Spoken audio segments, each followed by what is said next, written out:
Olá, eu sou a Fernanda Costa do Maternidade Real e o vídeo de hoje é sobre comparações. Você já percebeu que a gente, sem querer querendo, compara as crianças o tempo inteiro? Só que isso traz consequências muito ruins na vida da criança e é sobre isso que a gente vai falar agora. Bora nessa? As comparações começam desde que o bebê chega ao mundo, né? Você fica tão preocupado se o seu filho está se desenvolvendo bem ou não, que começa a comparar ele com o filho da vizinha, com o filho da sua prima, e começa a tentar encaixar a criança num ideal. Então, se o filho da fulana já anda, o meu já deveria estar andando. Existe uma margem que os pediatras classificam como saudável, que varia muito de criança para criança. Então, uma criança que anda com 9 meses está dentro da normalidade. Uma criança que anda com 1 ano e meio também está dentro da normalidade. Quem tem que classificar se o seu filho está correspondendo ao que é saudável ou não, é o pediatra, o psicólogo, o nutricionista, é a fono, enfim, cada especialista aí na sua abordagem. Mas são os especialistas, são os profissionais que têm que avaliar isso. Você não vai poder avaliar isso sozinho usando outras crianças para comparar, para ver se seu filho está na média ou não, tá? Porque tem uma infinidade de variáveis aí que vão definir isso. Não é o filho da vizinha que vai definir se o seu está saudável ou não. Fica parecendo uma certa competitividade entre os pais, né? Tipo uma disputa para ver quem é o bebê que vai andar primeiro, quem é o bebê que vai falar primeiro. Tem pai que é competitivo até nisso. Eu lembro uma vez que a minha filha era bebê, a minha filha nasceu prematura e ela tinha o tempo dela muito próprio, né, para fazer as coisas, mesmo considerando a prematuridade. E aí eu lembro que uma vez eu vi uma mãe e ela começou a falar de tudo que a filha dela sabia fazer, e ela era mais nova que a minha. E ela falava assim, a sua já senta? Eu falava, não. Ela, jura? A minha já fica até de pé. Ah, e a sua já faz isso? Eu falava, não. Ela, nossa, a minha faz e faz não sei o que mais. E aí ela continuou a conversa assim por muito tempo e ela não percebeu que eu não estava interessada, né? Porque eu, muito consciente da história de vida da minha filha, de que ela tinha nascido prematura, de que eu tinha que corrigir a idade dela para 2 meses, e que aquilo que a mulher estava falando sobre a filha dela não tinha nada a ver com a minha filha, e que minha filha estava fazendo um bom acompanhamento com a pediatra, e qualquer coisa de errada, se tivesse, ela ia me notificar. Então eu segui muito tranquila em relação a todas essas comparações que ela estava fazendo. Vou dizer que não me deu nenhum sentimento assim de angústia? Deu, né? Mas não ao ponto de pensar, nossa, tem alguma coisa de errada com minha filha. Uma certa frustração, talvez, né? Que me veio ali na hora, mas que de alguma maneira eu consegui lidar. Só que a gente faz isso sem perceber. Eu tenho certeza que essa mulher que fez isso nem percebeu a besteira que ela estava fazendo. Porque, gente, na boa, isso é tão irrelevante na vida adulta. Eu trabalhei anos em RH, fazendo seleção de pessoal para a empresa. Então, todas as pessoas que entravam na empresa passavam por mim. Eu entrevistava essas pessoas. Gente, nunca me ocorreu perguntar para candidato nenhum quantos anos ele tinha quando ele andou, quando ele falou, qual foi a primeira vez que ele sentou, se ele comia muita papinha ou não. Porque isso é irrelevante na vida adulta, não faz a menor diferença. Isso não vai definir qual a pessoa que vai ser mais inteligente na vida adulta. Ah, porque falou com 1 ano, vai ser mais inteligente do que o que falou com 2 anos. Não, tá tudo dentro do considerado normal. Então, eu nem entendo muito porque essa preocupação dos pais em classificar os filhos como normais, né? Como se isso fosse uma coisa muito boa, a criança ser normal, né? É legal a criança ser saudável, a criança ter saúde, isso é legal, a criança ser feliz, né? Mas se ela tá dentro da norma, se ela tá dentro da média ou não, essa não deve ser uma preocupação sua, né? E você não precisa ficar competindo com outros pais porque o seu é mais inteligente, ou ficar se sentindo mal porque de repente o seu não atingiu aquelas etapas do desenvolvimento que as crianças da idade dele ou mais novas já atingiram. Qualquer dúvida, digo e repito, guarda para o profissional que acompanha a criança, tá? Que assim nem você se sente mal, nem você faz com que outros pais se sintam mal nesse lance da comparação. A gente faz isso mesmo, assim, o tempo todo. Só que a gente tem que se policiar porque não é justo com a criança. Quando você compara a sua criança com outra criança, você rebaixa a autoestima, você faz ela ter um sentimento de inadequação, ela percebe que você tem uma expectativa em relação a ela que ela não é capaz de atingir. Então, quando você vira para uma criança e fala, por que você não faz igual o fulano? Cara, ela não faz igual o fulano porque ela não é o fulano, ela é ela. Tem coisa que ela consegue fazer, tem coisa que não.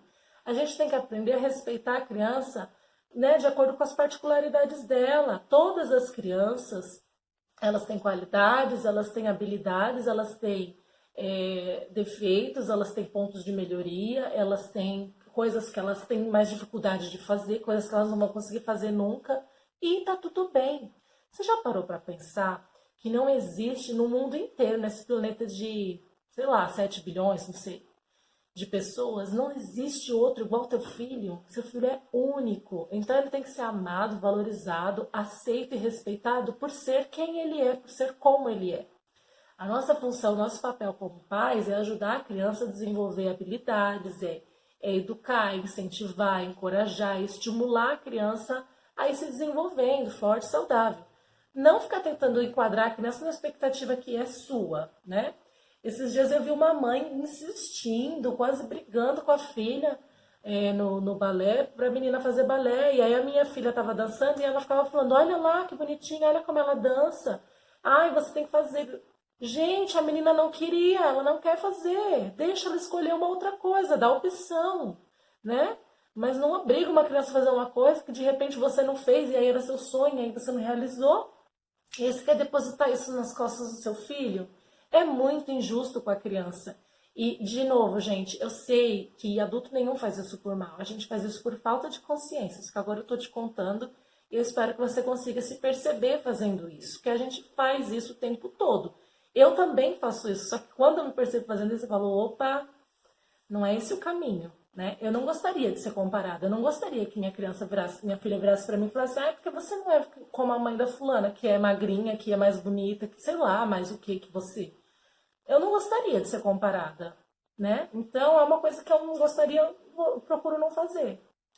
Esses dias mesmo, eu estava no supermercado com a minha filha e tinha uma criança atrás da gente, na fila, mais ou menos da idade da minha, acho que um pouquinho mais nova, e a mãe ficava falando, brigando com a menina, porque a menina estava pedindo um monte de coisas, e a minha filha, na hora, não estava pedindo nada, estava quieta, estava colaborando, enfim. E a mãe falava, ai, por que você não faz igual a menininha? Olha a menininha ali na frente, tá vendo que bonitinha? Ela não dá trabalho pra mãe dela. Gente, é lógico que ela dá trabalho pra mim, ela dá muito trabalho pra mim. Aquilo que a mãe viu no supermercado da minha filha foi um extrato da minha filha. Ela viu um momento que minha filha estava comportada, que ela estava colaborando, que ela estava legalzinha.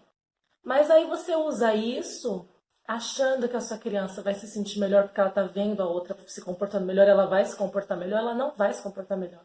Essa menininha, coitada, começou a dar mais trabalho, mais chilique ainda. E eu não tô julgando a mãe do supermercado, porque eu também sou essa mãe que faz isso às vezes sem perceber. Né? Não é sempre que eu tô, né, ligada e percebendo o que eu faço. Às vezes até numa atitude de tentar ajudar a criança a se sentir melhor, se comportar melhor, você acaba dando com os burros na água, fazendo esse tipo de comparação que não vai resultar no que você quer. Você quer que a criança se comporte melhor, você compara ela com ela mesma. Você compara assim, ai, lembra aquele dia, filha, que a gente estava no mercado, você colaborou e a gente terminou a compra rapidinho e aí logo você pôde ir brincar, né? Compara a criança com alguma coisa que ela já conseguiu fazer, não que o outro está fazendo, né? E aí foi a morte para a criança, porque quando eu terminei as compras, tinha um brinquedo na frente do caixa, e aí eu coloquei uma nota de R$ 2 e deixei minha filha brincar um pouquinho. E essa menina enlouqueceu. Aí nessa hora ela pirou. Ela queria porque queria ir no brinquedo, e aí virou uma disputa do pai e da mãe, puxando a menina, arrastando a menina pelo supermercado. E eu fiquei, assim, penalizada com a cena. Porque eu sei o quanto é difícil você precisar de colaboração da criança e a criança não colaborar. E eu sei o quanto, às vezes, é frustrante você perceber que naquele momento tem uma outra criança da idade da sua colaborando. E aí você quer que seu filho faça aquilo também. E aí, muitas vezes você se sente envergonhado por ver que a outra criança está fazendo uma coisa, né, que você considera bacana e a sua criança não está. Gente, ninguém tem nada a ver com a vida de ninguém. Aquilo foi um momento da minha filha. Ela dá trabalho sim, como toda criança. Ela não é santa, ela não é perfeita.